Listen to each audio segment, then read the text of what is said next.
చాలామంది అలా చెప్తారు కదా, కుటుంబాల్లో గొడవ పెట్టుకుంటున్నప్పుడు, ఎందుకమ్మా మీ అత్తగారితో గొడవ పెట్టుకుంటా, ఎందుకమ్మా మీ ఆయనతో ఆత్మను గొడవ పెట్టుకుంటావు, ఇంత అలరా అవసరం ఉంటావా?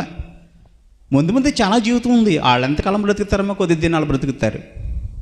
వాళ్ళ బ్రతికిన దినాలు కొద్ది దినాలు, వాళ్ళని చక్కగా చూసుకో, వాళ్ళతో చక్కగా ఉండు, సరదాగా ఉండు అంటే అన్నారులే పెద్దవాడి అని కోడలతో చెప్పొచ్చు.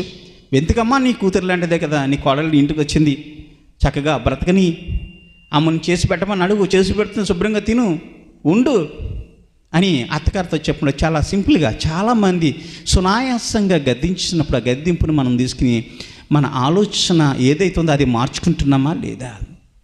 లేకపోతే దేవుడు ఏ మనిషి చేతదే గద్దించాడో ఆ గద్దింపును పక్కన పెట్టి కుటుంబాల వివాదాలు తెచ్చుకుంటున్నామా? చాలా కుటుంబాలు ఎలాగే నాశనం అయిపోతున్నాయండి. అధికారం కావాలి, అత్తగారికి అయితే అధికారం కావాలి, కోడలకైతే ఇంటి మీద అంతా కూడా ఆధిపత్యం కావాలి. కోడలు చెప్పింది అత్తగారు విందు, అత్తగారు చెప్పింది కోడలు